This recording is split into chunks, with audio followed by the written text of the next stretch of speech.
They posted a Royal Guard recruitment notice in the hall, reporting directly to Archduke Curtis Schönberg. Everyone thought it was kind of dumb to put up a notice for that job here, of all places. Rumor had it that Curtis Schönberg was trouble, known for his nasty temper and explosive personality. But one seriously brave girl decided to take on the challenge and sign up to work for Duke Kurtz. This girl was Chloe, and even her friends couldn't talk her out of it. She was dead set on her decision. She figured the notice was posted here because nobody else wanted the gig.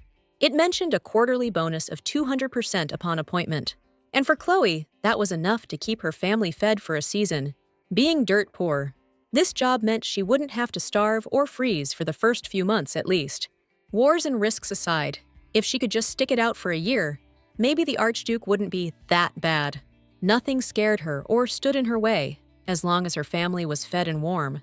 But now, as a newly appointed lieutenant, Chloe Abvans had to obey the Archduke without question. It all felt pretty harsh to her. Now she was convinced the Archduke really was being tough on her.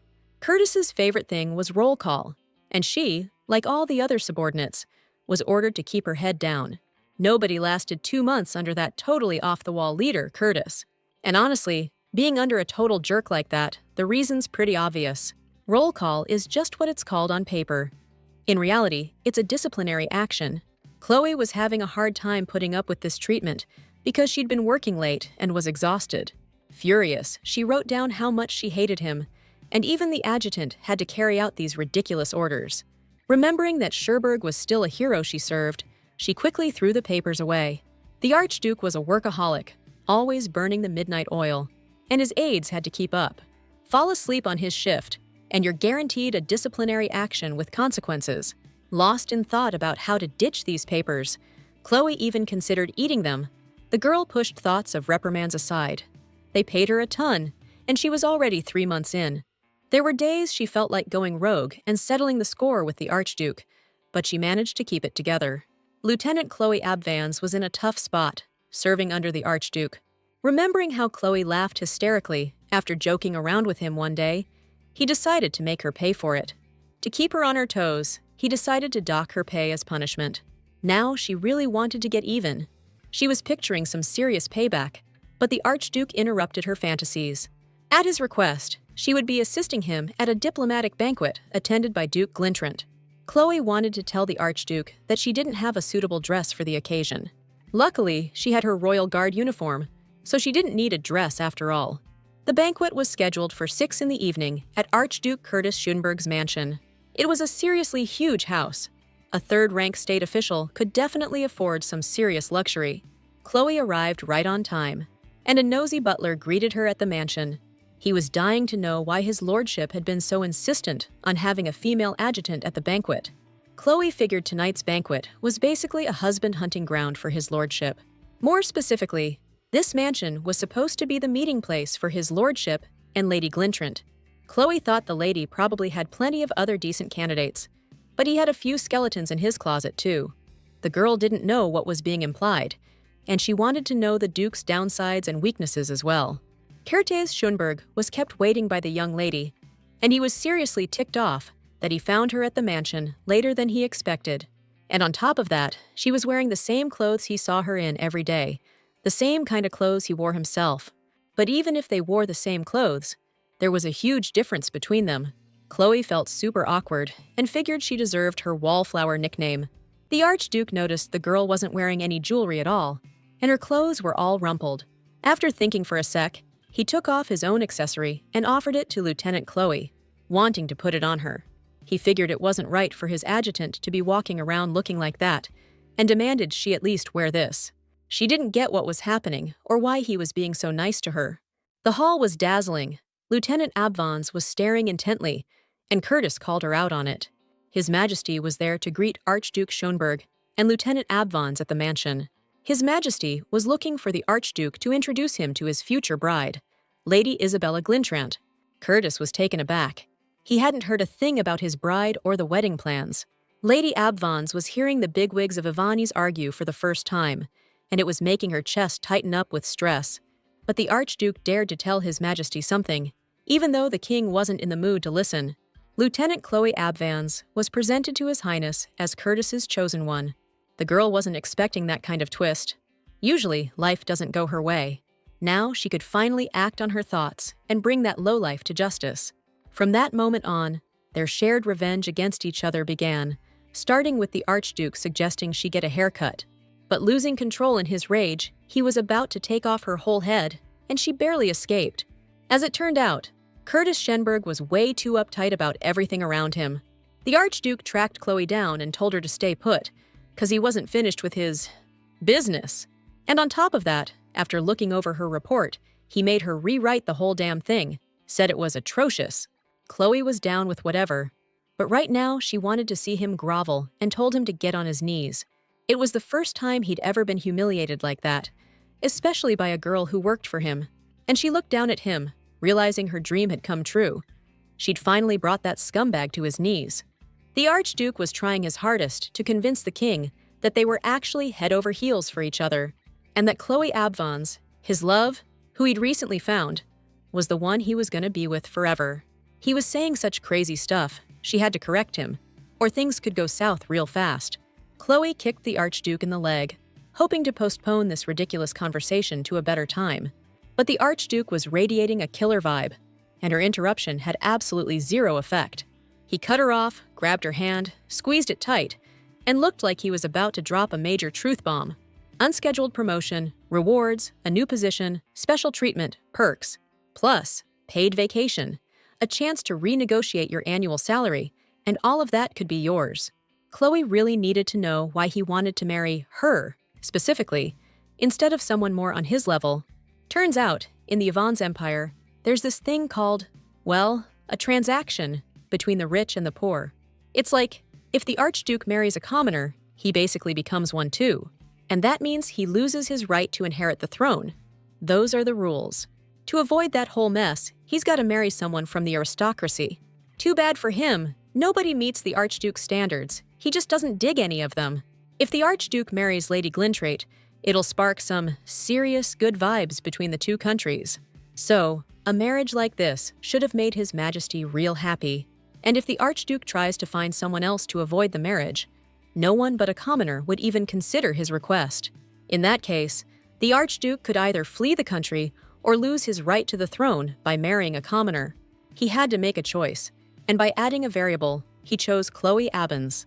Even though Chloe's family was dirt poor, surprisingly, they hold the title of baronet. That way, he can keep his status and avoid marrying the Duke's daughter, who he has absolutely no feelings for. Chloe's the kind of person who can't easily refuse the Duke's requests, and she's someone he can easily divorce. It seemed like things were working out a little too well for him, but the Archduke reminded her about the money. And he also mentioned the bonus, the job change, and the perks that come with it. She remembered that even soggy bread soaked in water tastes good. She remembered her family. If it wasn't for her, her family would be starving right now. She's the only one who can keep them fed. Chloe didn't have a choice. Without even thinking, she accepted his lordship's proposal. You gotta give something up to make a deal, and they put on a whole show for His Majesty. They got married, but Chloe was a total enigma. She was already plotting out her conversation with the Archduke in her head. It all looked super convincing, and the guests cheered the marriage, checking out the newlyweds. Curtis and Chloe looked so happy, nobody suspected a thing. Things used to be different. Before the Archduke bowed his head to his subordinate. The story of Avanis goes like this. Curtis was born to the King of Avans and Princess Glintrant. Curtis's mother was a really smart woman. She didn't want her kid to die from a hard life in the war. She demanded her precious child have status in both countries, and that's why he's got dual citizenship. The thing is, Curtis just kept getting hotter, smarter, and more talented as he got older. To fulfill his duty as the eldest son, he joined the army, and as an archduke, he had a claim to the throne. This situation really bugged the king, and His Highness had to do something about it. Maybe they wanted to stash him away under Glintrant before he took the throne, or they were planning to marry him off to Lady Arya from the Navy, who was head over heels for him. Curtis shot down that crazy idea, figuring it wouldn't end well. The Archduke had someone else in mind, though he didn't know if this girl would listen to him. It was that same lady who played along with Curtis so well and accepted the jewelry from him. He never even imagined she'd be so compliant in every situation. And Chloe's only just now realizing she's got this kind of talent. Memories flooded her mind. She remembered the king and their wedding to Curtis, because what they were planning was a sham, and lying to the king is basically treason. His Grace didn't understand why they'd kept their love a secret all this time. But the young lady explained it away by saying she doubted the Archduke's feelings for her. And now that he'd declared his intentions before His Majesty, Chloe supposedly realized he was genuine. They played this charade so carefully, making sure nobody suspected it was all a lie. Curtis was struggling to keep a straight face, and Chloe kept reminding him to stay focused. But no matter how hard they tried to fake their love, His Majesty just wasn't buying it. Their plan wasn't working, and they didn't know what to do next. They had to convince the king otherwise. Lieutenant Chloe had an idea. She'd present His Majesty with some kind of proof. There was something that was a dead giveaway about how much he loved her. That brooch on her chest was proof that her darling had proposed to her fair and square. The Schenberg family crest on the back of the piece confirmed it was the real deal. Even though His Highness might think this proof was part of some scheme, there wasn't anything else to go on. They decided to stop digging for dirt and quit getting on each other's nerves. After all, there was nothing to suggest their marriage was a sham, so there was no point in keeping the bad vibes going. The situation was settled, but His Highness wasn't happy with how things turned out. He was hoping for something more concrete. His Majesty still didn't believe what he was being told, but there wasn't anything he could do about it now. Going forward, the Archduke planned to ask the Archduchess to keep working with him, but this girl was seriously interested in their marriage and what it all meant for the future. The Archduke was just going to pretend they were in love, but things have changed. Chloe couldn't believe Curtis was asking her to fake being head over heels for the Archduke. It stung that she'd be entering her first marriage like this, with no romance, no love. Chloe called Curtis out for treating her unfairly, but he didn't seem to care. It eased her mind, knowing she wouldn't be the only one losing out. Now she needed something from him, too. After everything she'd been through, Curtis was going to pay her back for all of it, big time. Now that the Archduke desperately needs her and will do anything for the country, Chloe's going to bring him to his knees. Curtis Schenberg was shocked he was about to be brought to his knees again by his subordinate. Chloe, anticipating her revenge, was dying to see this guy groveling before her. She wanted him to pay for everything, the overtime, the punishments, the way he treated her. Chloe was dying for him to show her the kind of passion that would make her trust him completely. Curtis was taken aback that this was actually what she wanted from him most right now. She wasn't asking or ordering him anymore. She was practically begging him to get down on his knees already. Archduke Curtis wasn't rushing to grant her wish, because he'd forgotten to give her something else really important. The girl stood there bewildered, not understanding what was really going on. Curtis moved like lightning, decisively pulling out a small black box. Lieutenant Abvans, watching all this, was impatiently waiting to see how Curtis's little game would play out. This was a huge moment for Curtis. He was about to do something that meant the world to him. Inside the case, a ring shimmered, the same ring the late king used to propose to his mother. This time, he did get down on one knee and lower his head, but for a completely different reason. Curtis was down on one knee, ring in hand, asking Chloe to marry him. He was really trying to make it as romantic as possible, just the way Chloe Abvans liked it. It all happened in the way Chloe least expected. But was this really the right thing? Word that Archduke Schenberg had a bride-to-be even reached the Duchess of Glintland. That jewel in the case was actually a divine flame. Getting hitched without a proposal would be totally wrong, and Chloe was feeling pretty romantic that day. If this was Chloe's ultimate wish, Curtis nailed it better than anyone could have. But now the girl thought the whole thing was terrible, because that ancestral ring was actually weighing her down. Which means Curtis screwed up again, not understanding what she meant when she said to kneel. But it turned out to be much simpler. She used his favorite phrase, demanding him to bow his head. Curtis thought it was a joke and asked Chloe to repeat herself, making sure he understood correctly. The Archduke, getting up off his knees, tried to figure out why she was doing all this. But if he really thinks about what's going on, he'll get why and what she stands to gain from it. Since Chloe fulfilled all the Archduke's requests, she demanded he fulfill any wish of hers. Now he gets it. This was stone-cold payback, and Chloe wasn't even trying to hide it. The girl worried that, because of them, her family would now have to deal with the stares of other nobles. This marriage won't just affect her anymore, but the rest of her family too. From now on, her family will be pointed at and whispered about because of their low status. Chloe has 3 younger brothers and sisters back home who couldn't even finish school. Thanks to the Archduke's behavior today, her siblings are now in a pretty messed up situation.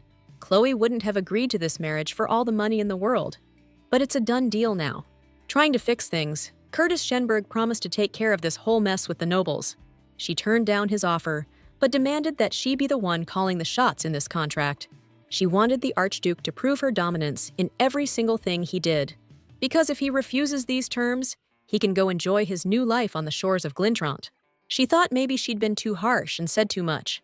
She needed to keep it together, but in this situation, you gotta be tough. Now he's gonna pay for everything she went through while she was under his thumb. The Archduke had no choice but to obey the Archduchess's orders.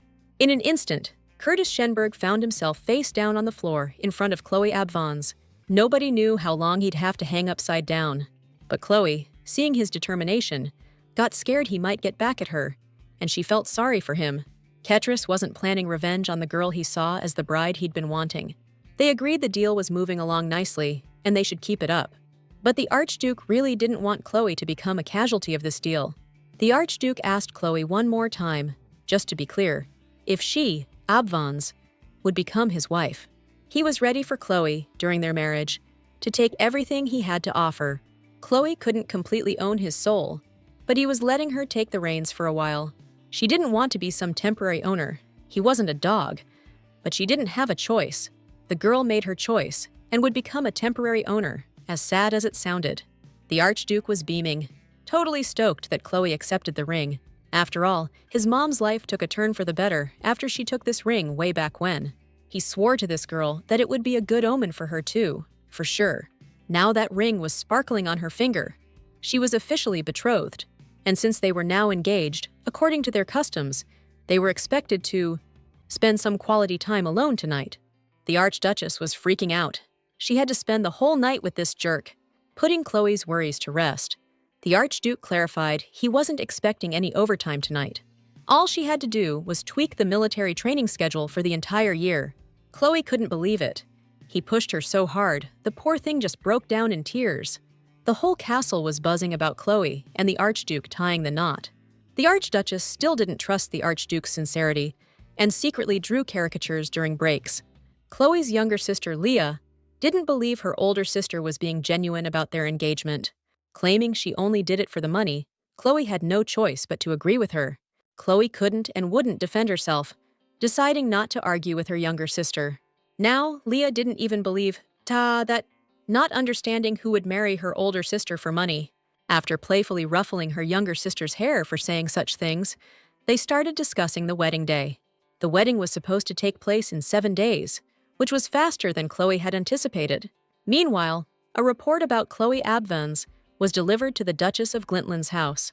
Gathered around the table, they discussed the Archduke and his lover's scandalous behavior. Many feared Curtis, except for Chloe Abvans, and the way she referred to him drove the family insane. They thought saying stuff like that at a diplomatic banquet was seriously out of line.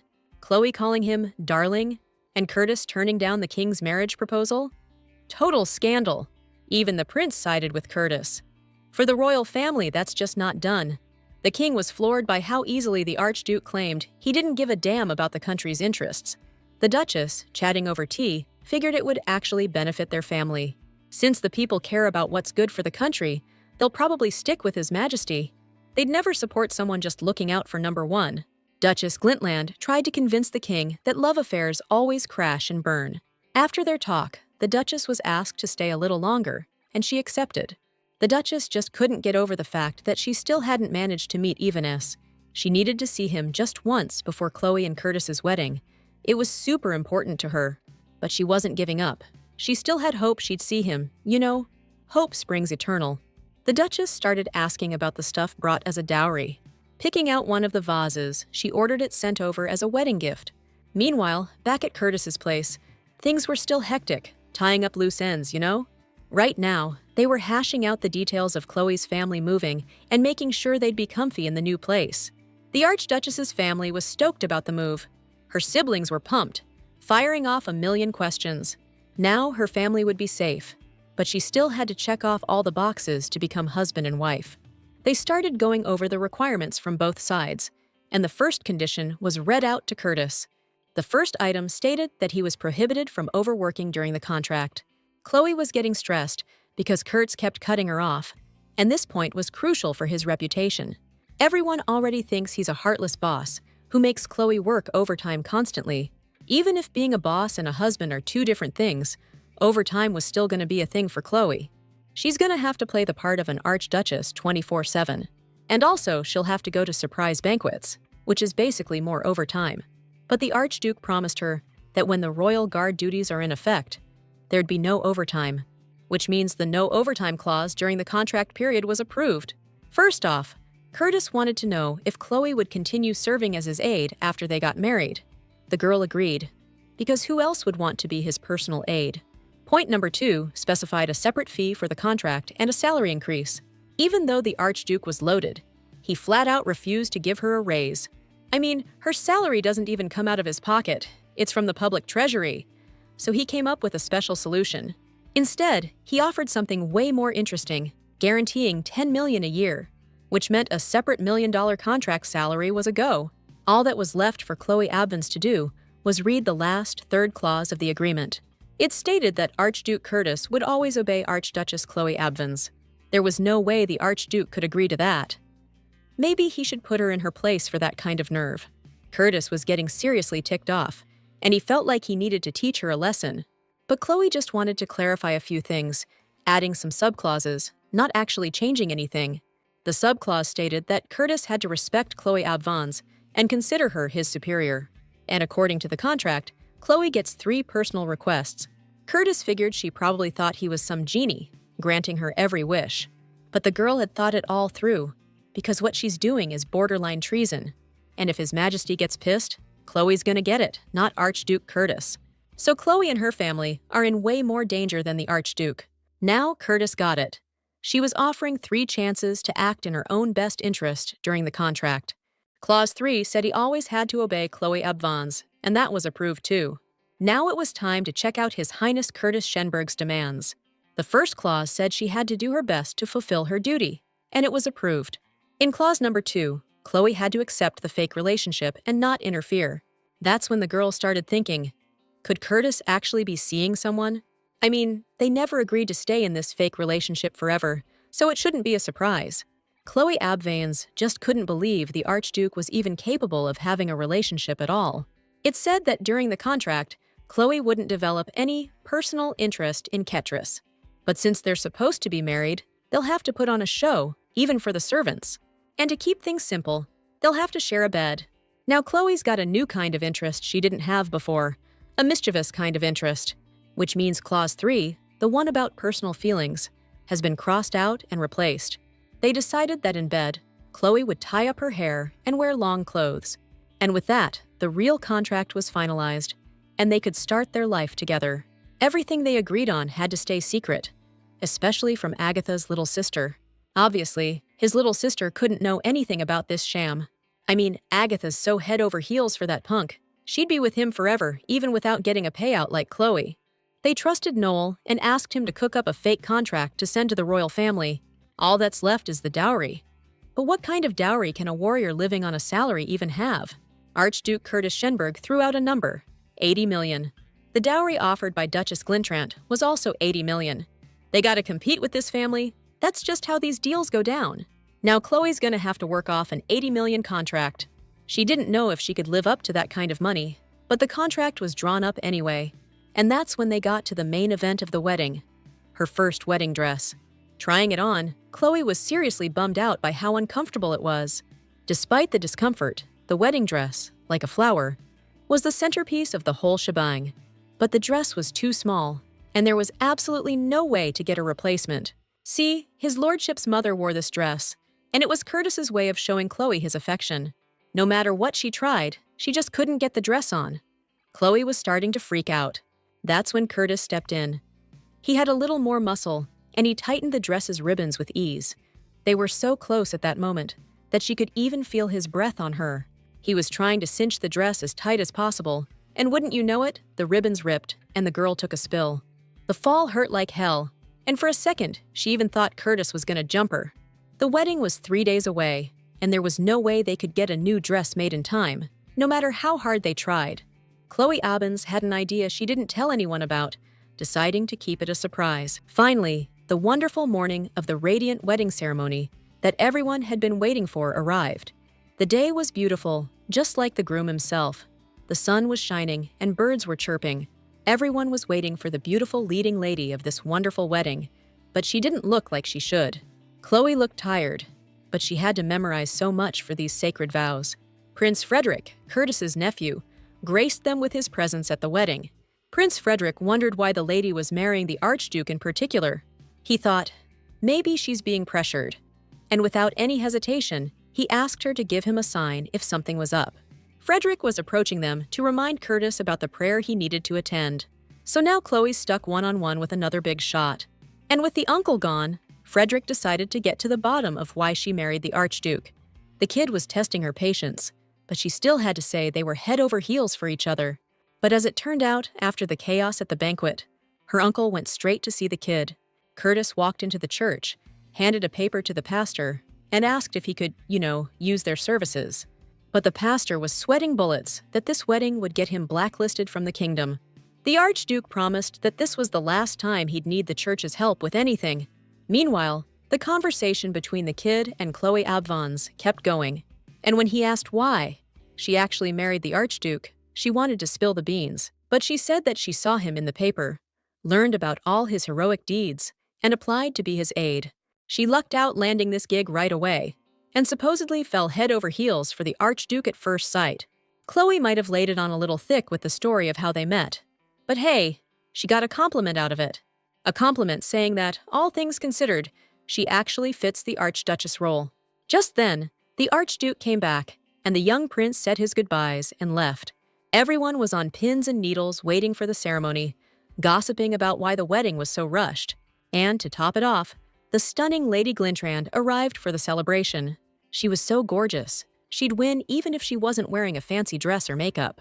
The wedding ceremony between Commander Curtis Cernach and Ivanis and Chloe Abbins was announced. Finally, the bride and groom, who everyone had been waiting for, entered the packed hall. Chloe was wearing a military uniform, which really threw the guests for a loop, since she was the Archduchess. They couldn't believe she showed up to her own wedding in boots and without a dress. Just 3 days before, when Chloe's ribs were screaming from the tight corset of the dress, she suggested a better idea. After all, the only required accessories for a royal wedding are the crown and the belt. Luckily, they had a crown. The Crown Prince Beatrice's wife sent it. But you can't just go out in your underwear with a crown and a belt. That'd be insane. And since they're the Royal Guard, the Guard has its own ceremonial white uniform. And for a member of the Royal Guard, for whom duty comes first, they could completely avoid suspicion. It was a good idea from Chloe Abbins, and they'd wear this ceremonial military uniform to the wedding ceremony. The guests figured their outfits were some kind of political statement. But it looked good, and the late Queen Mildred's crown went perfectly with the uniform. Everyone there figured the bride wouldn't hold a candle to Duchess Glintrand, but they were wrong. They gave off totally different vibes, like night and day. The wedding vows began, and Father James Ruther started the ceremony. They were asked if they swore eternal fealty before the dragon guardians of Ivanessa. Curtis thought maybe it was true love, but he doubted it, since they'd have to part ways. But hey, she's got a pretty face. She could always get hitched again, rockin' another white dress. And then she'd have a happy face, not those furrowed brows she's sporting now.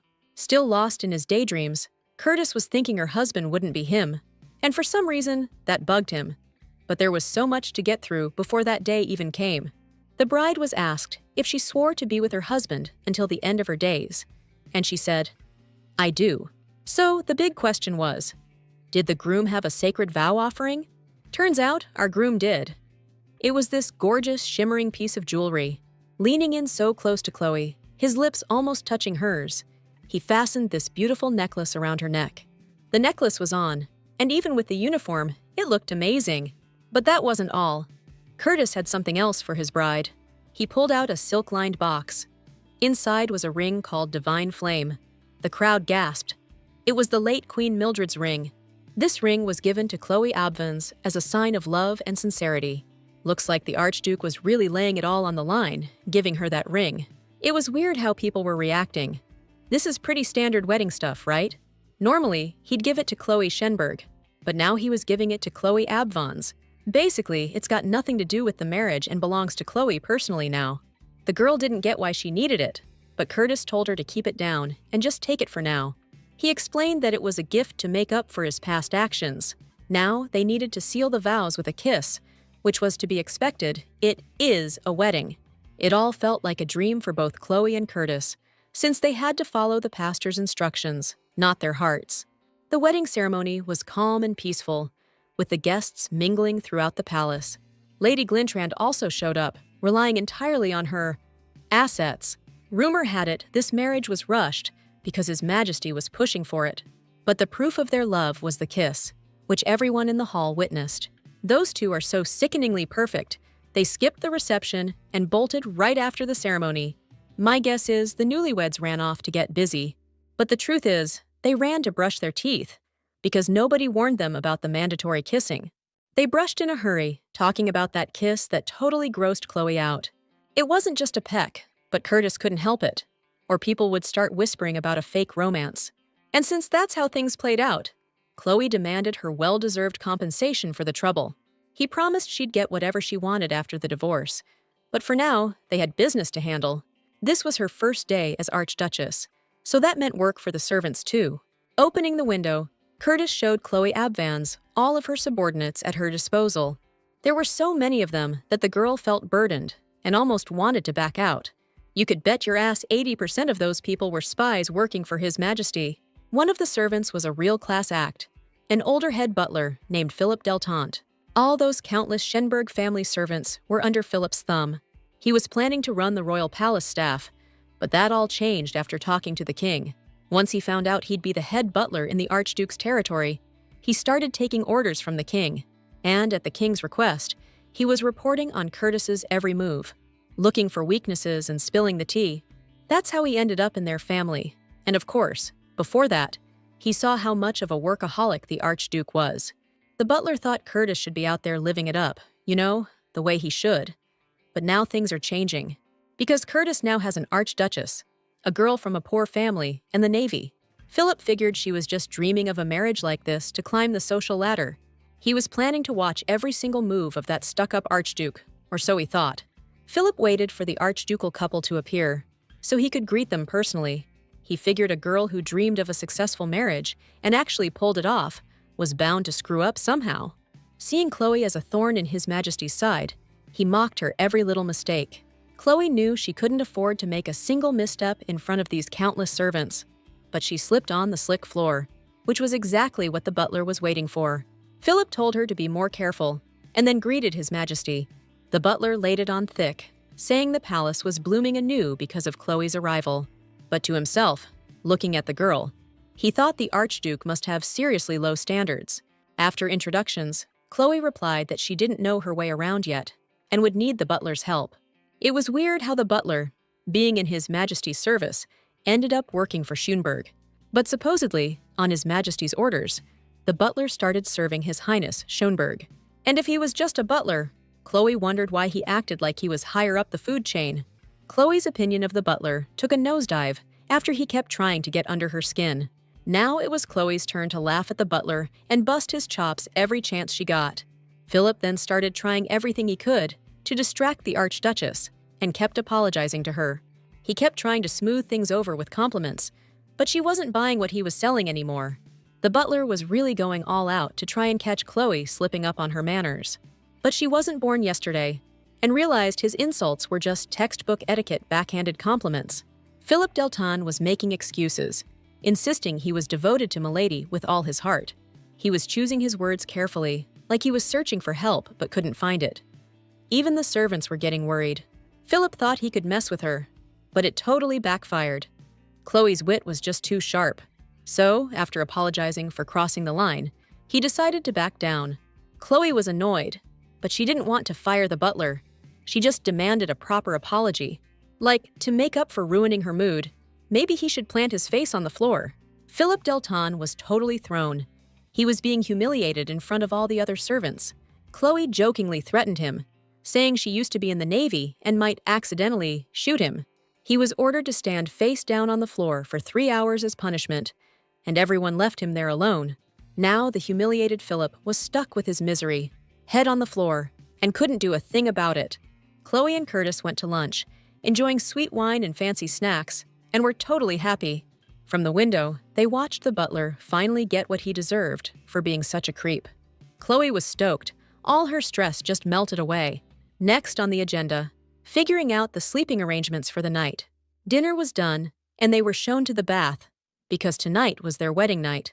Everything was set for them to relax, and Curtis escorted his chosen bride, Chloe, to his bedroom. It was pretty dark in there, but you could still see the weapons, easily within reach. Now she was stuck living in a dump like this, with a plain, boring ceiling. Curtis confessed it was the first time a girl had ever been in his bedroom, but he didn't exactly get a pat on the back. Right then, the Archduchess just wanted to take a gun and blast that jerk Schenberg into next week. Curtis was having a blast messing with Chloe. Since there was no gun, he just burst out laughing. Marrying a woman like that Archduchess. He knew he was asking for this kind of reaction. Otherwise, their closeness at today's ceremony would seem to come out of nowhere. He wondered if that kiss, their closeness during the dress fitting, and the gift only mattered to him. Back then, Curtis explained to Chloe that he was the kind of guy who valued virtue, but she didn't care. Not even that her amazing husband would remain, well, pure, even after the wedding. The Archduke kept teasing her relentlessly about her scandalous outfit, but the Archduchess trusted his animal instincts, since she'd been in some compromising situations with him. And if need be, she was going to kick him so hard, he wouldn't even think about heirs. After that, she planned to escape through the window, turning the would-be attacker Archduke over to His Majesty.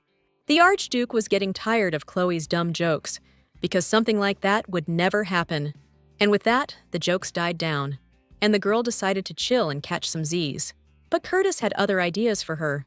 A whole lot of stuff still needed doing. Dude was dead serious, 'cause even 3 hours of sleep is a luxury for newlyweds. A beautiful morning dawned. The sun was up, and our amazing Chloe woke up. Like always, she was starving and dreaming of a killer breakfast. The maid said she'd bring a light breakfast. Nothing too heavy first thing. Over breakfast, Chloe decided to brag that Curtis would never find a wife as hardworking as her. He didn't disagree, but still, hearing that was kinda hilarious. Curtis was rushing Chloe, 'cause they had a ton more to get done. Chloe wouldn't shut up at the table and called Curtis her husband, which totally grossed her out. We've got that diplomatic banquet coming up, which means schmoozing with all the fancy aristocrats. And don't forget, we still have to write thank you notes for the wedding gifts, including one from Isabel Glintrant. Curtis thought that gift was kinda cheap since it wasn't hand-delivered, even though Chloe liked it. She was itching to get back to work, just as soon as they got all this stuff sorted out. But the Archduke told her to relax and pick out a killer dress and some jewelry for the banquet. Chloe was instructed to hit up the high-end shops on Fafetten Street and find the best dress and jewels. Stepping outside, they saw something unbelievable, a sheet from their first night together hanging from a balcony. Meanwhile, Agatha Monpiece was bawling her eyes out over the heartless Duke, who forgot her and married someone else. She's Noel Monpice's little sister, and she was begging her aunt, through tears, to help her out. But there's nothing we can do. They're already married, her aunt tried to console her. That's her aunt, the Marchioness of Flanders, His Majesty's younger sister and Curtis's older sister. She was having a rough day and asked for ice water. But since there was no ice, she had to settle for tea. Someone was sent to the royal family for ice, but since His Majesty was busy, it's been days and they still haven't gotten any. Looking at the news in the paper, they saw a picture of a soiled sheet hanging on the palace terrace. They took it as pettiness and blackmail, showing that supporting Curtis wasn't worth it. The girl couldn't stand the heat, but there was nothing she could do, since the ice storage belonged to the state. Putting the newspaper on the table, she saw a beautiful vase that seemed high quality, but her aunt, the Marchioness, warned her against it, knowing that vase only brought trouble, which she didn't want to talk about. And her aunt also asked her how much longer Agatha was going to keep chasing after Curtis Schenberg. But it was such a powerful love that the girl was helpless. Despite all her efforts, her older brother wouldn't help her, and even the divine flame ring was given to another girl. Now, completely obsessed with Schenberg, Agatha convinced her aunt to go to Basileur and buy something way better than the ring. They used to sell the divine flame there, so now, They're probably selling something even more powerful. She wanted to go to Basilur so badly that she promised her aunt ice cream to get her to go. Monpus couldn't resist that offer and agreed to go with Agatha. Meanwhile, a stained sheet was hanging up like it was art, and nobody knew who did it. Showing something like that was considered scandalous back then, and Chloe was going to make whoever did it pay. Chloe noticed Curtis's bandaged hand and realized he used his own blood for this little performance. Whether anyone believed in their love and relationship now was pretty much pointless. The king wasn't actually demanding proof of their wedding night, since everyone knew this marriage was rushed anyway. Sergeant Dubois is now escorting Mrs. Schonberg to Fafetten Street, replacing Montpi. Kurtz was surprised, and Sergeant Dubois remarked that Kurtz usually had a different look on his face. He glared at Dubois with contempt. The sergeant was eyeing Chloe, and Curtis knew things were about to get interesting. Sergeant Dubois and Chloe used to be friends, and the Archduke was aware of this. Curtis trusted the sergeant, because his wife meant the world to him. After clarifying everything and coming to an agreement, they headed into town. While strolling through the city, checking out all the cool spots, they stumbled upon a cookie shop where Chloe's sister used to hang out. The sergeant was still a little salty, but since they were once friends, she didn't want to ruin their bond. They finally arrived at that jewelry store, Basilur. Spotting the Archduchess's carriage, a swarm of reporters rushed towards them. It was all those reporters hounding her, blocking the store entrance with a million questions. Beat up and disheveled, they barely squeezed through the crowd and got inside.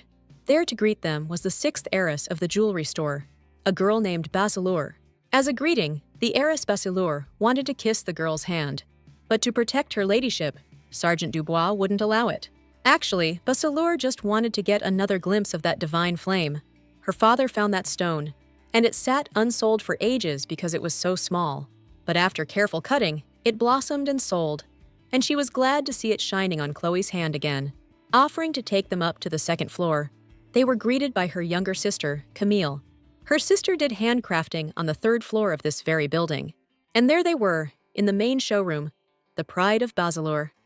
It was immaculate. Everything sparkled, but Chloe wasn't really into jewelry, so they suggested she sit down and think it over. Chloe was looking for cheap stuff, but their store only made top-of-the-line pieces. The maid was trying to get her to look at the details of the jewelry and pick something out. So Chloe decided to check out all of Basilur's stuff, since it would be hard to find anywhere else. Chloe's eyes landed on a piece called Bloody Queen that no one had been able to get their hands on. Turns out, the whole district carried high-end stuff like this, but sometimes the price was a real deal-breaker. It was a tough choice, so they suggested she pick a piece based on her favorite color. The Archduchess thought they were just shiny rocks, not necessities. And if you can't even eat them, then why blow millions on something like that? But Chloe had to pick out some jewelry. She needed something to wear out. Even with her high roller status, Chloe usually rocked simple dresses, just 'cause she dug the color. Totally indecisive, she finally locked eyes on Lady Basilur's necklace. That necklace wasn't for sale, so Camille suggested Chloe check out her dad's private collection, the one they never showed anyone. That collection was so cute and gorgeous. Even a kid could find something they liked in there. They used to sell these pieces, but the store's new policy forced them to put a hold on sales. Chloe decided to take a peek at a tiara that was originally made for a princess. Since their dad passed, they haven't been able to make jewelry like that for the last 10 years. They started importing this black opal about 5 years back. It almost started a whole thing with the Navy. While they were telling the story of this gem, Montpus walked in on them. Nobody saw her come in. Nobody knew how she got in. The place was locked down with people. It was that pathetic girl, the one who was head over heels for Curtis, but getting nothing back. Montpus went ballistic, laying into Chloe and Sergeant Dubois so hard it made everyone super uncomfortable. Nothing anyone said could calm her down. It just made her even more furious. Montpus totally lost it and accused Chloe of hooking up with Sergeant Dubois. Chloe just laughed in Montpus's face, radiating this crazy, otherworldly glow.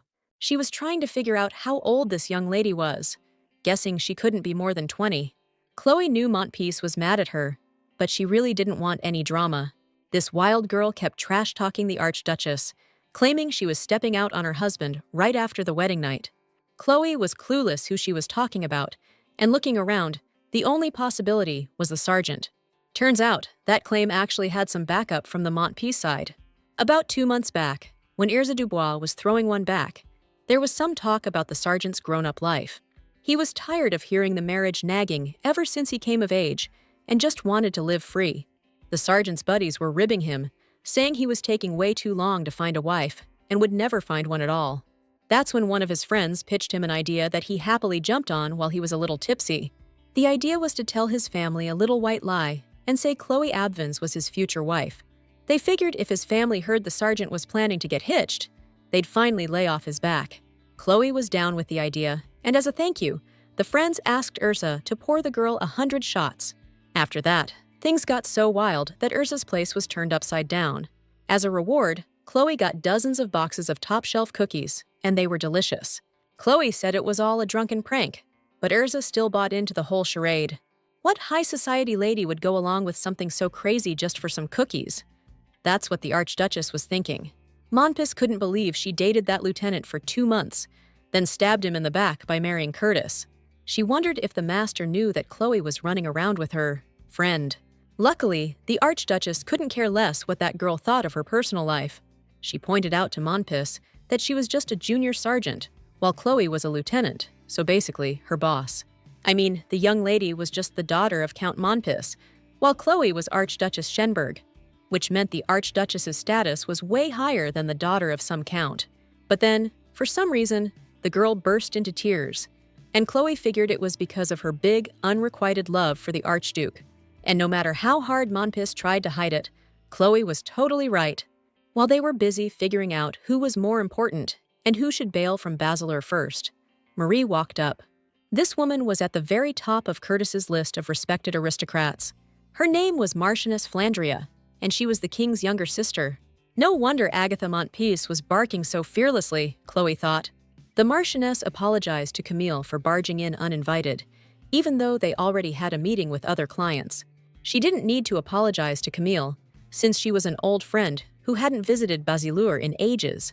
Curtis Schenberg showed up right then, because Noel insisted he not leave his wife alone, especially so soon after their wedding. The Marchioness apologized again for bursting in without warning, and Curtis, calling her sister, told her not to worry about it. Everyone was surprised to hear such warm words directed at the Marchioness. The guests decided to head upstairs to see more of the jewelry. While in Basileir, the Archduke overheard Chloe's entire conversation with Lady Monpis, along with the Marchioness of Flanders. They listened to Chloe's story that everyone in the guard knew. The Archduke was shaken. He couldn't believe his ears, because he heard something that made him doubt Chloe. But it was just the drunken rantings of the 1st Division commander. Curtis was surprised by how much his wife cared for Agatha when she broke down crying over her feelings for him. He couldn't figure out if she was naive or clever, worrying about Monpis in a situation like this. Aunt Marie also overheard Agatha's conversation with the others. Now Curtis wasn't hiding anymore, and offered to gift the Archduchess items from the shop. There were several tiaras and necklaces here that the previous king had ordered for Princess Marietta. Chloe understood why Basileir hadn't shown her the jewelry. The Marchioness didn't want to damage her relationship with Curtis. One of the tiaras Chloe's sister liked had a gem that money just couldn't buy. Their dad put extra care into making that tiara, so the girls couldn't afford to treat it carelessly.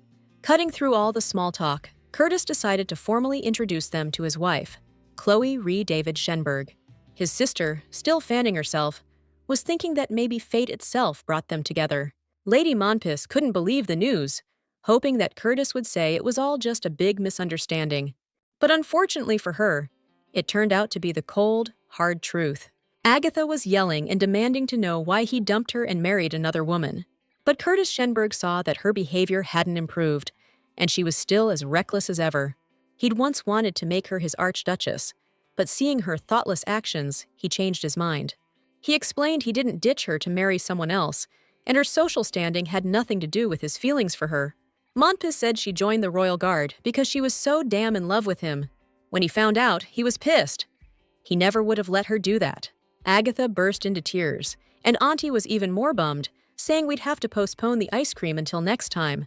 Lady Montpeace was taken away to chill out, and everyone breathed a sigh of relief. The Marchioness apologized again for the incident at the store, then asked Chloe to introduce her sisters. There was Leah, who took after the dad's side, and Iris, who looked like her mom. And then there was another little sister, the chattiest and most hyper of the bunch. The lady was thinking of giving Lady Iris the tiara she was wearing as an apology. But Chloe laughed, because Curtis decided to apologize for her by letting his wife protect her pride. After that, they went to get ice cream.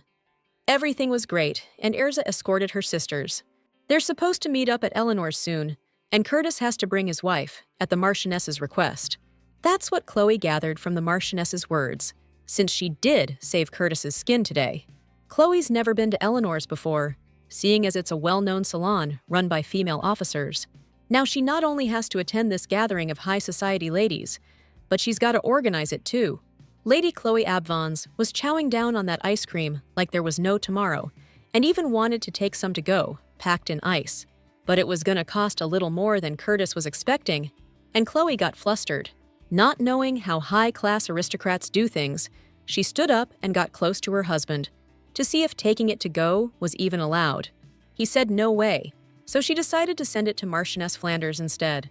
He agreed to that, but they'd need a ton of ice, and on top of that, the Marchioness has an ice cellar at her place. Chloe, being all up in his personal space, was making Curtis feel a little hot under the collar, so he asked her to back off a bit. The girl thought it was because it's rude to talk standing up, but it was something else entirely. Also, she figured maybe he didn't like the perfume Julia had put on her. Curtis confirmed it, which really pissed Chloe off, considering he was just sharing a bed with her not long ago. Chloe was stoked she sent the ice cream, because the Marchioness could really enjoy it now. Curtis was amazed at how insightful she was, sending a ton of ice with the ice cream. The jewelers kept thanking her too, all because of their order. The Archduke ordered that Chloe get all the jewelry she touched. They sold half of Lady Camille's collection, even her personal pieces. Chloe looked like she wasn't happy, even though she said the opposite, and that she liked everything. Curtis was just teasing her, trying to figure out if she was into him, and the Archduchess was making it crystal clear she wasn't feeling him. Once they were done, they headed off to get some real clothes, this time by her standards.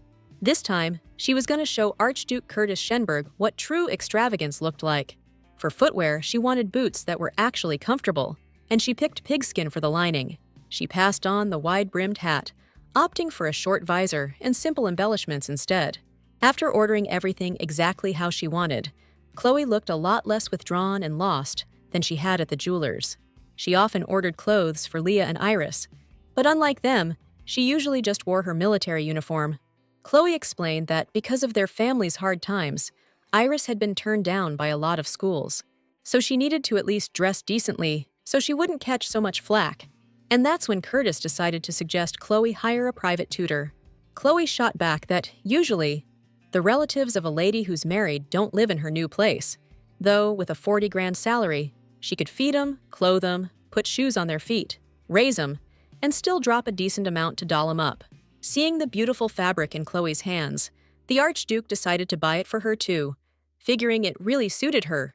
No matter how you slice it, even though she's usually rocking a military uniform, she's actually enjoying this shopping spree. More than likely, when she's ordering clothes for her sisters, she's thinking about what look good on her and what she likes best. Curtis figured Chloe probably doesn't regret giving up her share, since she's looking out for her sisters. Seeing her like this, he knew bringing her here was the right call. Chloe, stoked that she managed to drop that much cash, showed Curtis the receipt, but he wasn't surprised at all, even though she knew she'd spent a crazy amount. Curtis suggested she buy a house too. Chloe agreed, but she forbade tearing down the old one, 'cause she's waiting for her parents to come home. Her deadbeat parents had been living overseas for years. Even if there weren't any jewels or fancy clothes there, Curtis figured the Archduchess's family home was too exposed being right by the road. But it wasn't just about her parents. Chloe was sure it'd be a joke if she ended up living in a house from her soon-to-be ex after the divorce. But Curtis was so into her that he actually forgot about their planned split. Chloe, looking at herself in the mirror, was thinking about how uncomfortable she felt, even though it was beautiful and expensive. Maybe it's because she felt like it didn't belong to her, just like everything else. Chloe stared at herself in the mirror for so long that at one point, she thought it just didn't suit her. Actually, it looked amazing on her, so Curtis pointed out that she was staring at herself in the mirror for way too long. Chloe couldn't believe her ears. Could this guy really say something that would make her change her mind right away? She felt weird because she'd never worn anything like it before, but it was cute and comfy, as long as she didn't think about the price tag. Truth is, that outfit cost a fortune, but to the Archduke, it was pocket change. She could never get used to this, because these things just weren't her. Right then, she figured she wasn't a real Archduchess, and their marriage was just a show. And someday, when she leaves this stage, she'll go back to being the real her. Then Curtis will be left alone on this stage, surrounded by these people, hungry for more of the act. She didn't want to be the only one feeling pathetic and unwanted. On the way home, Chloe watched Curtis, trying to figure out what he was thinking being around her. But even if he was thinking about her, his face didn't show a thing. He was calm as always. Curtis asked Chloe to lay off talking to Lieutenant Dubois for a while. He didn't want her, as his wife, having random connections with other guys. That could only mean the Archduke overheard their conversation that day. And Chloe, wanting to avoid any misunderstandings, explained that she and the lieutenant were just friends. Then Curtis shot back, saying there's no such thing as friendship between a man and a woman. Meanwhile, a distraught Agatha, thinking about her beloved, couldn't calm down because she loved him so much. They tried to soothe her by reminding her about her mother, who couldn't even sleep because she didn't want to get married. But Agatha wouldn't calm down, no matter what they said. After all, you can fix insomnia with medicine, but you couldn't fix the Archduke's marriage, not even with medical help. Agatha understood that Chloe didn't love the Archduke at all, and it wasn't just a lack of love, it was almost contempt. The humiliation from 3 years ago, that her brother reminded her of, proved that he didn't love her. The poor girl was so upset that she jumped out of the carriage and ran off without looking back. Maybe we should have gone after Agatha, but we figured we'd leave her be. She'll probably come back when she's hungry. The second she bolted, she hated all of them, especially her brother for bringing up that thing from 3 years ago, and her mom, who never understood her feelings and kept pushing her to get married. That woman who married the Archduke, even though she wasn't even into him, and even this amazing Archduke right now, she hated him the most of all. She didn't want to marry some regular Joe off the street, and she kept saying it through her tears. As she ran, listing all her grievances in her head, she realized she was lost and didn't know where to go. She just walked wherever her eyes led her and ended up in some dark, unknown place. It looked a little dangerous, but intriguing, and she wanted to wander around the dark alleys.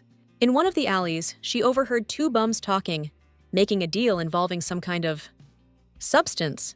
She was terrified and wanted to go home, but on the way, a woman caught her eye.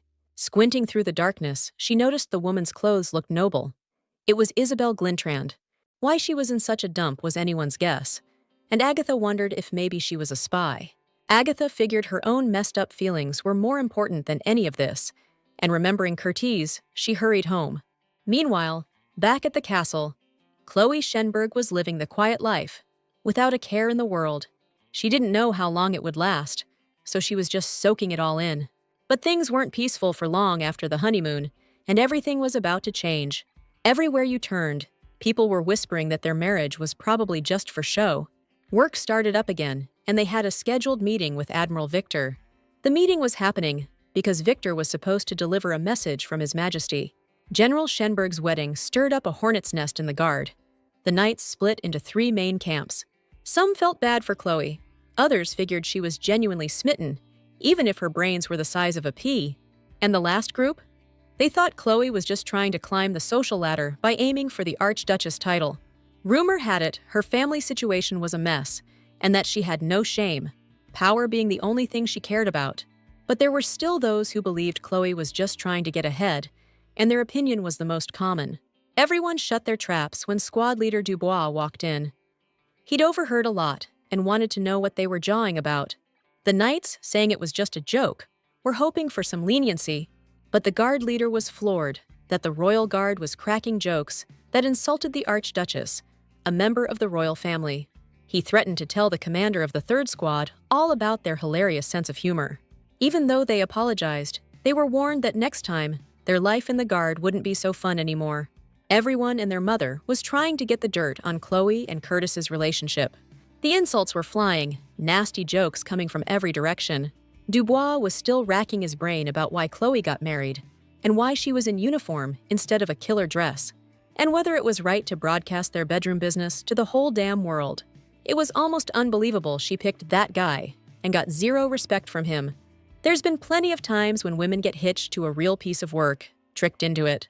He thought, feeling for Chloe, that as an aide, always by Curtis's side, she knew how ruthless the guy was. So why Chloe chose him? He just couldn't figure it out. Saying that girl was sneaking around with Curtis felt off. Truth is, Dubois wanted to ask Chloe if she was okay, but he was scared to, even though they were close.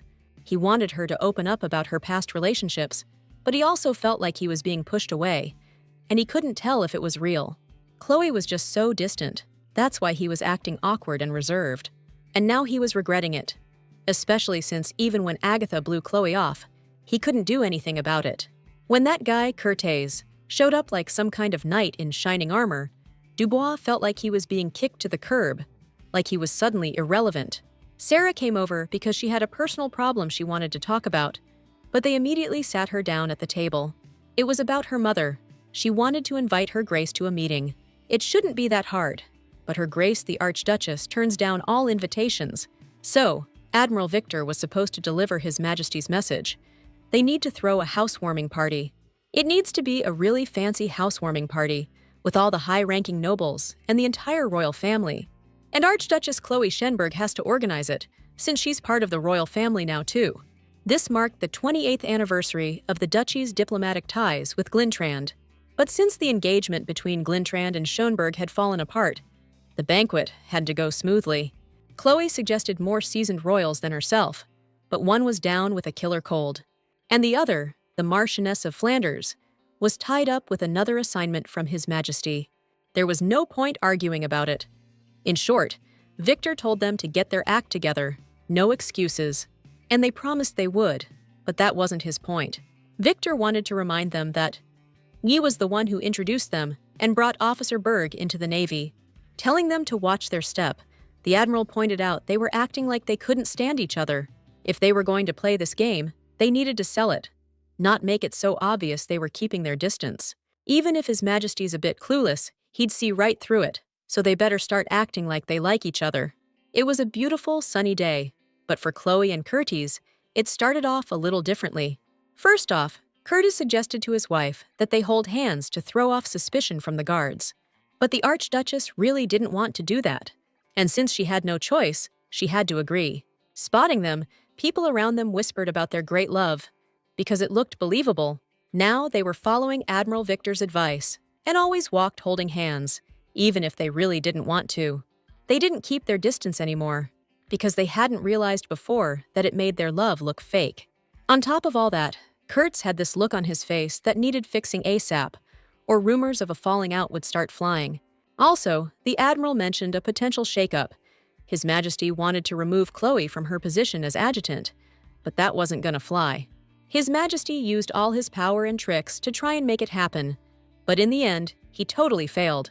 And that restrictive contract, the one that paid a ton of money in exchange for never being able to leave, was impossible to forget. Before Chloe showed up, finding an aide for Curtis was such a nightmare. The Admiral even got the King's seal. The royal seal can't be challenged, not even by the King himself. So to get rid of Chloe, you need Curtis's okay. Curtis was stoked that he was giving the King a hard time. Chloe figured it'd be smarter for Curtis to let her go and pretend to obey the King. Even though he really wanted to protect her, Chloe thought the best move was to toss her to the King like a bone. And meanwhile, he could quietly get ready for his next play. Ever since Chloe Abvans took the name Schönberg, she's been busting her butt to live up to her responsibilities. Chloe knew exactly what she was getting into. She'd gamed out every possible scenario, including getting canned. While strolling around the kingdom, Curtis kept his ears open, felt like they were being watched. But it was just the gardeners, no threat there. Truth is, the Archduke's been dodging assassins since he was a kid, so he's got a real sixth sense for when people are around. He also knew Chloe wasn't nearly as careful as he was about that kind of thing. Then, during one of their fights, Chloe calls him Brigadier General, even though she never calls him that. That was a callback to Clause 3 of their marriage contract, the one that said Kitris always had to obey her. Kitris felt like Chloe was calling him trash, and he hated that she said it in front of other people. She knew she messed up and wanted to apologize. But Ketris, knowing the lieutenant wasn't the sharpest tool in the shed, could understand where she was coming from. Being in the middle of the palace, she should have watched her mouth, and she knew it. But her personality just wouldn't let her be too polite. She couldn't help it. Feels like if you killed off her personality, she'd die too, 'cause she always did exactly what she wanted. So, she better off just taking out her opponent without a second thought. In the heart of the kingdom, it felt like the whole world was watching the beloved Archduchess rise again. To Curtis Schönberg, Chloe was like a superior officer, and he respected her for it. For Chloe, it was a condition of the marriage, and she was absolutely certain about that. She ordered him to take 2 steps forward, bringing him closer to her. Even though he was more obedient than she thought, now she'd have to look up at him, and that was a pain. So, she suggested he sit on the nearest bench, and she started the conversation. She asked him how long he'd been serving, and he answered that he'd been serving for 12 years, or rather, it was his 12th year. Now, she was curious about how much training a new recruit goes through before being assigned to a unit, and it takes 2 months. And now she wanted to know how long it had been since they got married, and it had only been 10 days. Look, we can just call this a learning period, right? Rookies make mistakes, and that's why she's apologizing. She didn't get why he was being such a jerk, blaming her so hard for mistakes. After, he asked her to marry him. She called him out for treating his own wife worse than he'd treat some green recruit. Seeing how pissed off Curtis was getting, she was about ready to give the ring back. Curtis apologized for being harsh and told her not to do that. Then, out of nowhere, he pulled her in real tight, not explaining anything or even asking if it was okay. Even after Chloe saw someone lurking behind them, she still didn't understand what Curtis was up to. She wondered if those guys could even hear their hushed voices. Now the Archduke could easily apologize while holding Chloe close. He knew she was mad, but he told her not to waste one of her 3 chances like that. But she was repeating her sister Leia, who always said, "If you keep something around, it'll turn to crap." That just cracked them up, and with a personality like that, Curtis could never ditch her. How could he leave a duchess in front of the king, knowing she'd be swarmed the second she opened her mouth? So whether it's Admiral Victor or anyone else, he's gonna have to play every card he's got. To Chloe, those words sounded like he was gonna protect her. But whatever Chloe thought, he swore he wouldn't throw her to his brother like bait. He'd rather face the music himself. Chloe didn't believe those words were meant for her. It felt like they belonged to someone else. Others were listening in at that moment. They understood each other and hugged even tighter. While they were still being watched, Chloe suggested the Brigadier General get down on one knee to sell their relationship. He knew he was going to get his clothes dirty, but right then, he didn't care. He never acted normal around Chloe anyway. The way he took the bait, how those words stung him and flooded him with emotion, none of it mattered. Curtis did it without even thinking, like he'd fully absorbed the general's teachings, and now they should hold hands, because everyone knows they're married, so there's nothing to be shy about. Archduke Schönberg has now ignored the king's orders to dismiss Lieutenant Chloe for the 4th time. But he didn't care if it was 5 or 6, as the prince of the Ivanese family, exercising his legal right, refused the king. The king couldn't trust his wife to organize the banquet, afraid she'd screw it up and embarrass them. We're talking about a diplomatic reception, and the Archduchess will remain a lieutenant in the royal guard. And according to the military code of the ruling house, Evans obeys Curtis's orders. He didn't deny that he'd fulfill his duty as a prince, but strictly within the bounds of military discipline. Right now, the king couldn't do anything, because he'd just be making things even worse. Chloe's words about throwing her to the king were also true, but then he wouldn't see that crazy look on the king's face. He figured yesterday's hug with Chloe was just a reflexive reaction to the pleasure surge. Maybe Kurtz would give Chloe a bonus for that and go shopping with her. And since the conversation with the king was over, he headed for the exit, hearing in pursuit, "Don't come back." Well, now that things have gone this far, all that's left is to really get under the king's skin. But Curtis's good mood didn't last long. Meeting these boneheads ruined everything. They were talking about how Curtis, Mr. Clean Warrior, had touched someone else's hand, and that he willingly held someone's hand, and that someone was Chloe Abvans, and that was against the rules. Introducing Lieutenant Erza Dubois and Corporal Sarah de Tornia. And the real crime here was Lieutenant Abvans's beauty, which was off the charts. Laying it on a little thick with the comments about my wife, and those congratulations on our marriage were way too familiar. They apologized and promised to be better, but Chloe told them to chill, knowing they were just friends. Captain Tournier addressed Lieutenant Abvans about a personal matter. The thing is, her mother, Countess de Tournier, would really love to personally greet the Archduchess. Her mother sent 2 daughters to the army, which is a huge point of pride, and the Archduke would like to visit her, even for a minute. And since Curtis will be escorting her, she asked Chloe if it would be okay for him to take her arm. It's only his first day back on the job, and he's short on time, so they hurried. The first day back at work after the wedding was surprisingly calm, and Chloe relaxed a little. Sitting in her office, she was happy that everything was going as expected. The only question was when Ursa would cool off.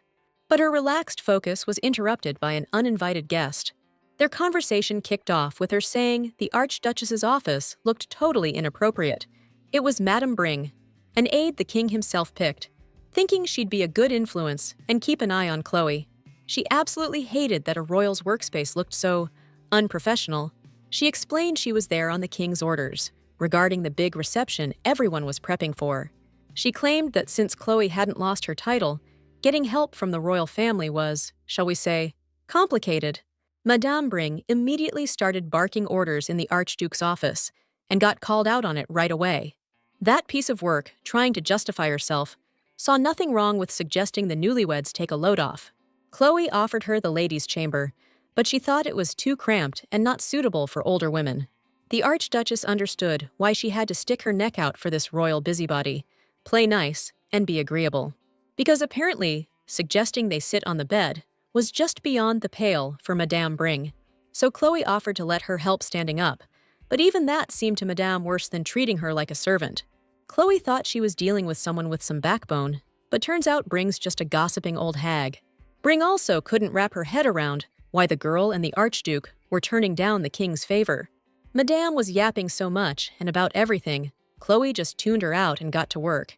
Because apparently the old bag wasn't done running her mouth, and Chloe's being rude by not listening.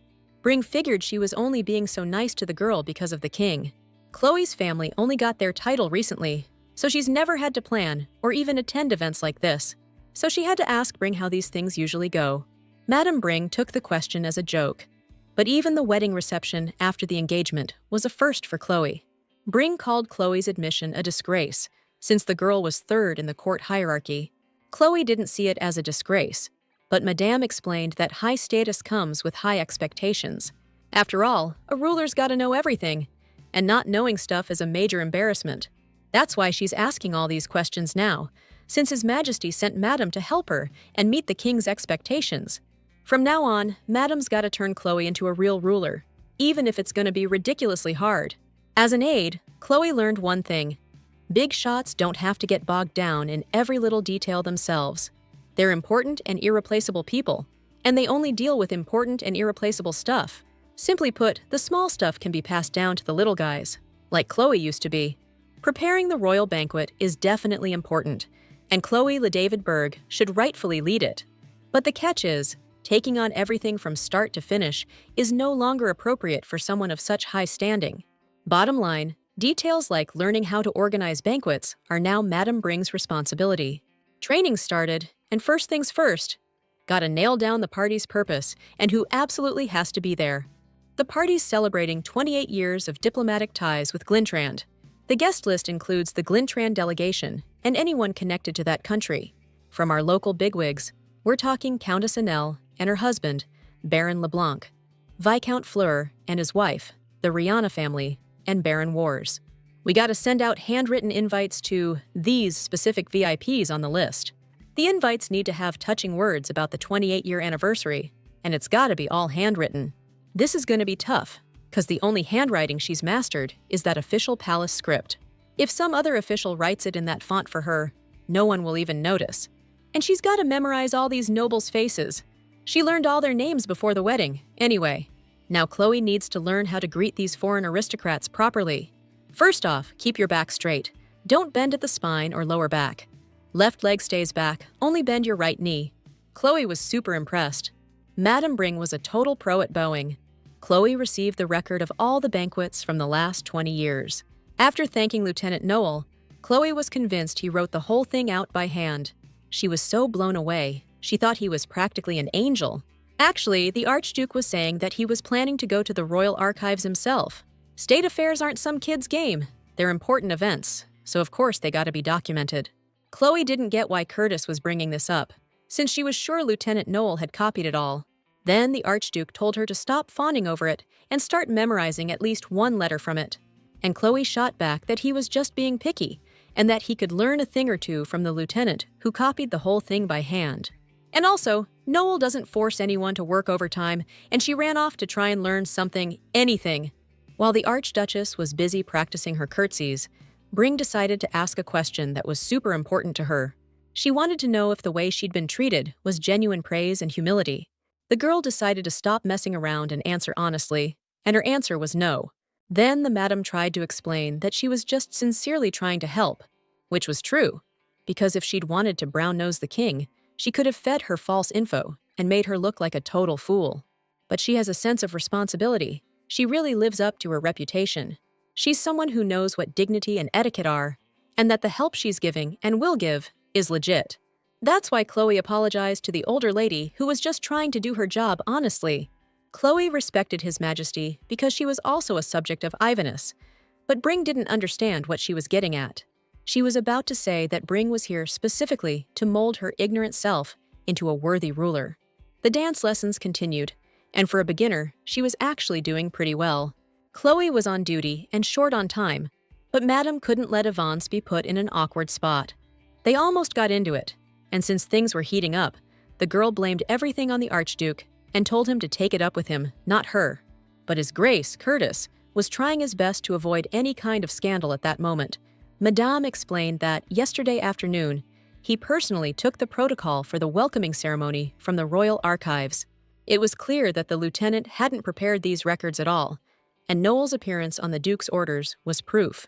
The general didn't expect Chloe to go so far as to accuse him of disgrace, but he acknowledged his share of responsibility. The Archduchess knew he'd heard everything, but she just didn't understand why he always showed up at the most crucial moments. Before the diplomatic banquet started, Eleonora's meeting still had to take place, and time was running out. Chloe didn't get a say in any of this. They just used company time to train the Archduchess. The day to show off Madame Bring's handiwork came faster than anyone expected. Today's the Eleanor meeting, and Chloe's official debut. His Highness has arrived. They gave him the head seat at the table. One of the guests was Lieutenant Theodora de Tonnerre, Sarah Tonnerre's older sister. She fought under Curtis. Her place in the hall is ready, and the meeting starts as soon as she sits down. So, with the Marquis of Flanders absent, she'll take the most honored seat.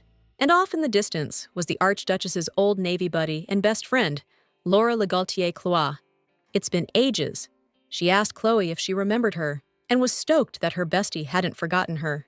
She quit the service, got married, and became part of the Gautier Viscount family, dedicating herself completely to her home.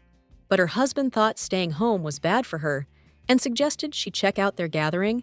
They were such close friends. They even signed up for the Navy together for the money. The girls agreed they'd still keep their friendship strong. And after thanking her, Laura just said her first name, which wasn't really done in the military. Lieutenant Chloe didn't think Laura should be so familiar, since in the army, you're supposed to use ranks. But Madame Bring explained that things were different at Eleanor's gatherings, and there she wasn't a senior lieutenant, but Archduchess Berg. And if anyone showed disrespect, it wouldn't just be a challenge to her house, but an insult to the royal family. Chloe understood that today she was there to support not only the Archduchess, but also for the glory of Ivans. So Chloe shouldn't rely on personal connections either, if she's got such an important job to do. Chloe sounded convincing, hoping everyone there would get her point. She was trying to be impartial and fair, without getting too chummy. And Laura, her best friend, understood the deep meaning behind her Royal Highness's words, and didn't argue, hoping Chloe would understand her desire to help, even if it was just out of old friendship. Someone suggested Lady Felpatine take charge of the food prep, since she had experience. Plus, they had to figure out the staff assignments, and it all felt like too much for Chloe. She figured if it weren't for Theodora, things could totally go sideways, and maybe Theodora should be the Archduchess. After all, Chloe just had to make the decisions, and she felt like everyone was working way too hard because of her. Ideally, the prince's wife or the Marquis of Flanders should be handling this. But who knows if the princess will even show up to the banquet? The reception was getting close. The guest list felt a mile long, and she had to greet every single person on it. Social skills were super important, and if her ladyship struggled, People from the assembly promised to help her out. Lady Monpis was also at that meeting, and she kept trying to get under Chloe's skin. The meeting dragged on, and Lady Avon and Crayon had to pick out the furniture, while the rest would handle decorating the hall. The assignments were done, and everyone headed off to their stations. Chloe, along with her friends Laura and Theodora, started picking out tableware, paying close attention to the color. They were talking about how the late Queen Mildred's marriage to the previous king made it impossible to establish certain connections. And since the late queen had passed away, they were worried that white tableware would be associated with death. For Chloe, the color white was associated with the queen's wedding dress, but most likely, the king wouldn't approve of white. And since her ladyship was from the fleet, they decided to look at blue tableware to highlight the fleet's influence. Chloe found high society exhausting, where everyone had clear agendas and rehearsed speeches. Like, Lady Monpis is here just to bust the Archduchess's chops, and Laura wants to network her way in, now that Chloe's the Archduchess. Then there's Theodora, the real mystery. She was helping, but with zero warmth. It wasn't just that she didn't want to get involved in social drama. It was something else entirely. Her thoughts were interrupted by Madame Bring, who said His Highness the Archduke was here to see her. Apparently, the Archduke had an urgent message for her and had to escort her personally. The Archduke himself walked in, didn't greet anyone, and headed straight for Chloe. Without a word to anyone, he told her to come with him. And Chloe was thrilled because she was so tired. She didn't want to stay another minute. After saying goodbye to Theodora, she promised to handle the rest of the issues herself. It was time for dance lessons. Madame Brint was teaching them, constantly rushing and speeding up the tempo. When Chloe asked what he wanted to talk about, pulling her away from her duties, he said it was just about a runaway maid, but that was just an excuse.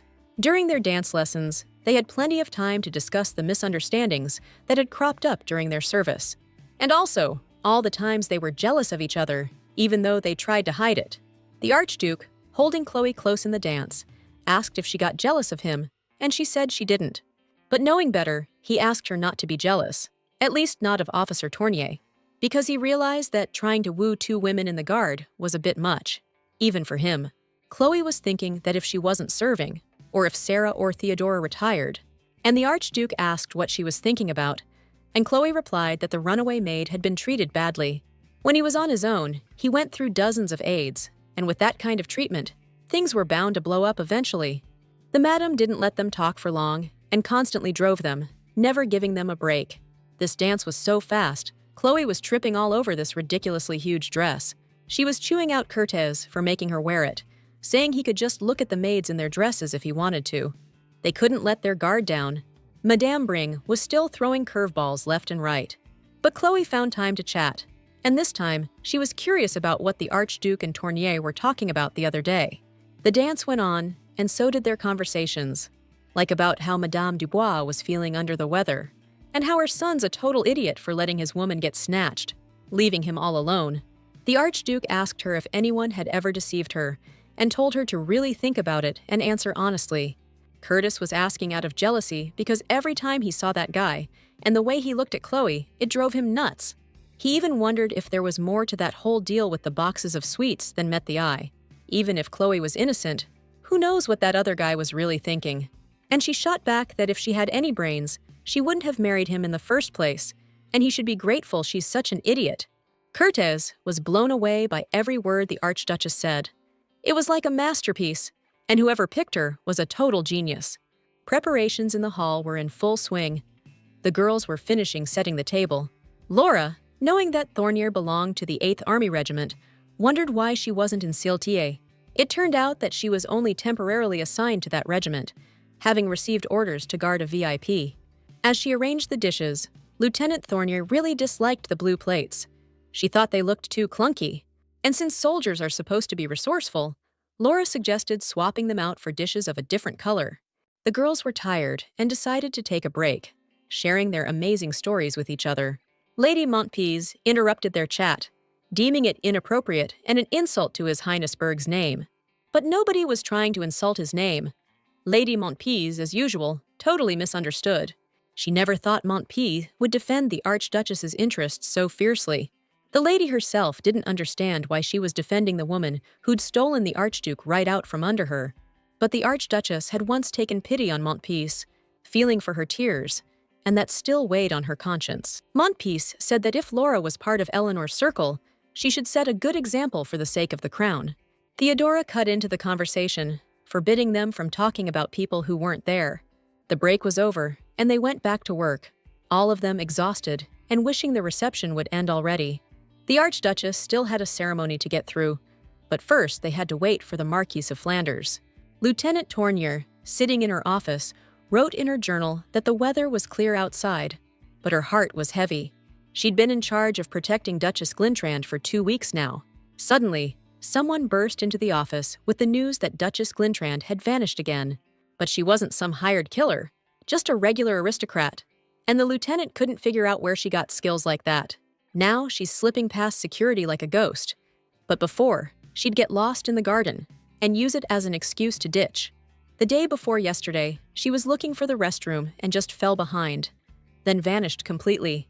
And yesterday, she felt so bad about bothering the army with her stuff that she disappeared again afterwards. She's ditched hundreds of times with all sorts of lame excuses, and today she's taken off somewhere too. Nobody understood how she managed to escape, and the timing of her getaways was totally unpredictable. Tournier's nerves were shot, she was desperate, and when she found Glintrand, she warned her that she was a suspect for espionage. But in response, Duchess Glintrand became even more elaborate in her disappearing act. Even the king waved it off and told her to leave her alone, because a woman getting over a breakup needs to soothe her heart. And then Lieutenant Tournier got the news that Duchess Glintrand had been found. Everyone was totally shocked when they found out the Duchess was with the king. The king summoned Lieutenant Tournier, saying that Archduke Berg, who's supposedly fighting for the country, had shown his true colors. And since she was also part of Eleanor's circle, he wanted Tournier to keep an eye on the Archduchess. She hated being treated like this, realizing that maybe it was all happening because of what went down yesterday. Yesterday, she and her sister were happily chatting about her meeting with the Archduke and the invite to visit them whenever she was free. Things were so messed up that she was planning to write a ton in her diary today. At this 28th anniversary, Chloe will officially make her debut into high society. It was a beautiful summer ball, and everything was so romantic, everyone was thrilled. People were snidely whispering that His Majesty sent Madame Bring to Archduchess Chloe to educate her. The ball was organized perfectly, but that's all Eleanor, and whatever you say, the king was merciful since he prevented a total disaster. Well, look who finally decided to grace us with her presence. Her Grace, the Archduchess. All the bigwigs are swarming around, trying to get acquainted and buttering her up with compliments. They say her husband's so perfect, she fades into the background. Maybe that's why he's in such great shape. Chloe heard both praise and snide remarks that day, but she just didn't have the energy to pay them any mind. First things first, she wanted to eat.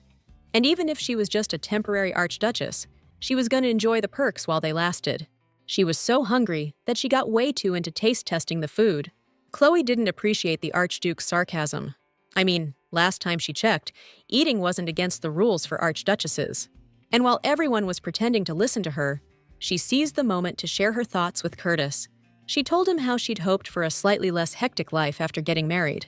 And to keep those hopes alive, she needed to do something about the fact that she was working more and getting even less time to eat.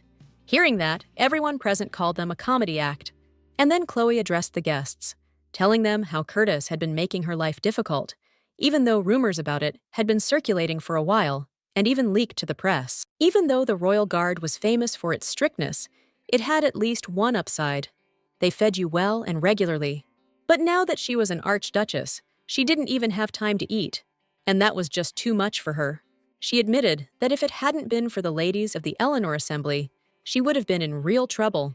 They supported her during the most chaotic period, helped her cope, and now the ball was shaping up to be a huge success. Looking at the ball, Chloe couldn't contain her gratitude. This was the blessing of the great dragon Ayabanarez and Gran Asade. They were also happy to help Her Highness, and Chloe liked their reaction. And now, to cement her successful image, all that remained was to listen to all these people. Now that she was the Archduchess and hostess of the ball, there was no escape, and she had to give everyone their turn. Chloe's got to turn on the charm big time today, in front of all these people.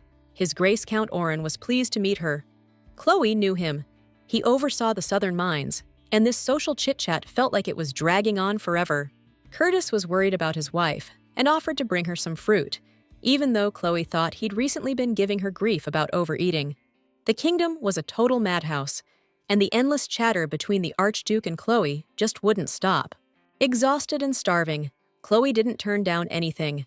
Not the sweet fruit, not the cheese. She was at her breaking point. Finally, His Royal Majesty arrived, but he was with Duchess Glintrand. They were walking arm in arm, smiles plastered on their faces, looking all loved up.